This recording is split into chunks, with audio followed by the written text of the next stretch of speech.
Alright guys, so today we're going to check out the Questyle NHB12 IEMs or earphones. And what caught my attention about these is this is being labeled as being the world's first MFI certified high-res lossless audio pair of IEMs that can handle Apple lossless audio internally. So it does not require an outside DAC or an amp. It actually has an amp built in on the cable, and it also uses a lightning connection, which is what allows these to be MFI certified by Apple specifically. Now, this is a Kickstarter funded project. This isn't one that you can just go out and purchase off the shelf or online. It says they're going to retail for $299, although right now, because it's on Kickstarter, they do have an early bird price of $229. So we're going to check out what these are capable of. We're going to see what all comes inside the box. We're going to talk about the sound and see if they could be worth the $229 or $299 price tag.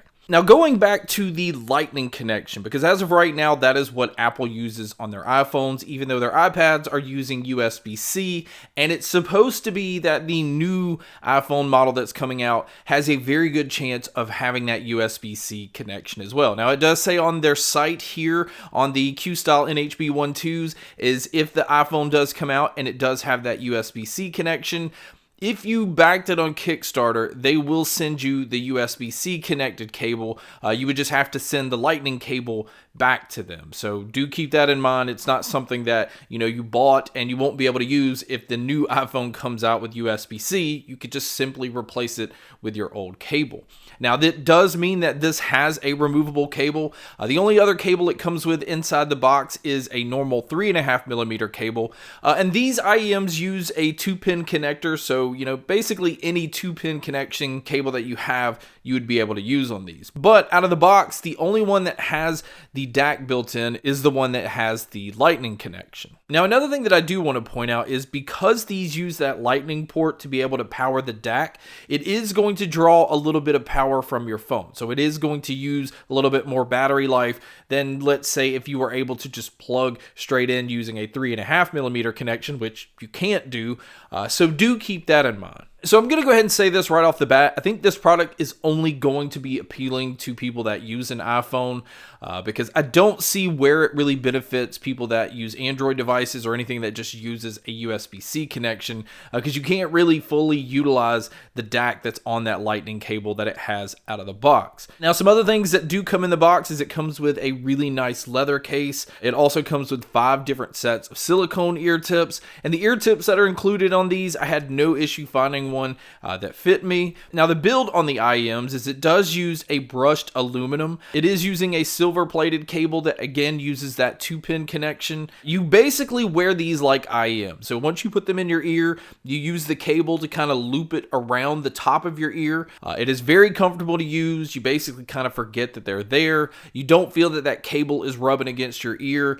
So I had no issues when it came to comfort. Now, the DAC that's built onto these, this is what allows these to support 24-bit playback at 192 kilohertz. Again, this is what allows these to have that lossless audio playback, and you can tell what type of playback you're getting based off the lights that are on the DAC. So if you have a single light lit up while it's plugged in, it just means you're getting more of a low-res audio. But when you see 2 lights lit up, that means you're taking advantage of lossless audio. Now, you could do that obviously through Apple Music and their lossless audio playback.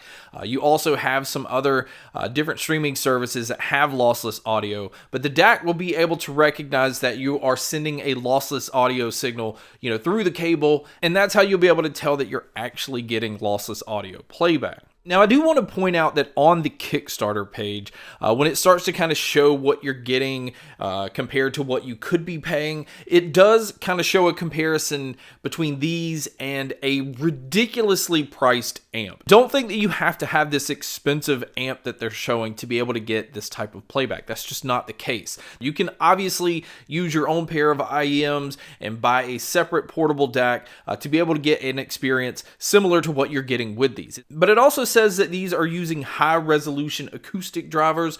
They're basically single dynamic drivers. Now they do have the DLC or diamond-like coating on the diaphragms, which is a nice touch. And they also have an impedance level of 42 ohms. So if you're not going to use the DAC that's built in and you're just going to use the normal 3.5mm cable, you basically can plug this into any device. You're going to be able to get plenty of volume, and you really don't need an amp to drive these if you're going to listen to them using that normal 3.5mm cable. But again, the way that you're really going to use these is with that lightning cable, because that is the huge selling point with these. So when it comes to the sound, and I'm only going to talk about the sound based off my experience using the lightning connection, because again, that is the reason I think you would buy these. I would say that the sound is very impressive, but it's not what I expected. I kind of expected these to be pretty boosted in the low end, and that really wasn't the case. It has a nice tight punch when it comes to the low end, but if you are a bass head, if you're used to that subwoofer type feel, that's not what I feel like these are capable of. But I think when it comes to the mids and the treble, they absolutely nailed what I think most people like here. The treble on these I felt like were nice and bright without being harsh. Mids had a really clean tone to them that had a slight bit of warmth to it, which kind of left them feeling natural. Vocals sounded great no matter what genre I was listening to, and the treble always had a nice clean approach to them. And also mixing that with the soundstage and the sound imaging that these have, it definitely made me feel like I was in a large room, and I had no issue with being able to tell where different sounds were coming from. So grading these into the different genres, or at least the genres that most people listen to, if you mainly listen to pop and hip hop, I would give these a 7, and really the only thing holding these back from anything higher is just not having that overly aggressive low end that a lot of people like. But if you listen to mainly rock and metal, this is where these start to shine a little bit more. It's a very fast pair. It keeps up with every little hit of the drums because the bass on these is pretty tight. Vocalists sounded great, guitars sounded great, so I gave them an 8 here.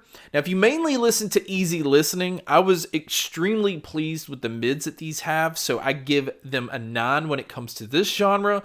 And if you're going to use them for media, obviously because they're a wired pair, you don't have to worry about lag, but that lack of low end, if you're watching anything that has explosions, is going to feel a little bit flat in comparison to some other IEMs and earbuds that I usually would listen to this type of stuff with. So I give them an 8 here.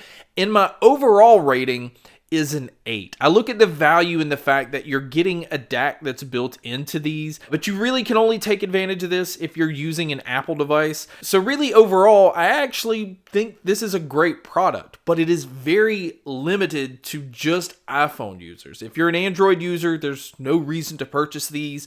I think there are better IEMs out there. In fact, there's better IEMs that you can still go and buy, like a portable DAC, and still be under the cost of these. Now, being able to get them at the $229, I think is a very good value. I think once it creeps up to around $300, that is where the competition just gets a little more solid. My favorite pair of IEMs to use like on a normal day-to-day basis is the Eco OH10s, and right now you can get those for $169. So those have a lot more bass. I prefer the mids and the treble out of those. If I was ever to say, you know, there's a pair of IEMs out there that fits exactly the sound signature that I like, that is where the Eco OH10s come in. But if you are an iPhone user and you like to have an all-in-one type of device, you want to take advantage of lossless audio without having to carry around an external DAC or another, device to plug into your phone, I think this is a really good solution, and I'm very impressed with what they were able to do here. The sound is incredible, but again, it does lack that punch in the low end, and I think a lot of people are going to be very pleased with these. But again, do keep in mind this is a Kickstarter funded project. This isn't one that you're going to get right away, although it says that it's going to ship in September. But if you are interested in any of this information, I will have it linked in the description. But guys, that's my video on the Questyle NHB12s. Thank you so much for checking out this video. Thank you so much for checking out all the other videos. And as always, make sure to stay tuned for more.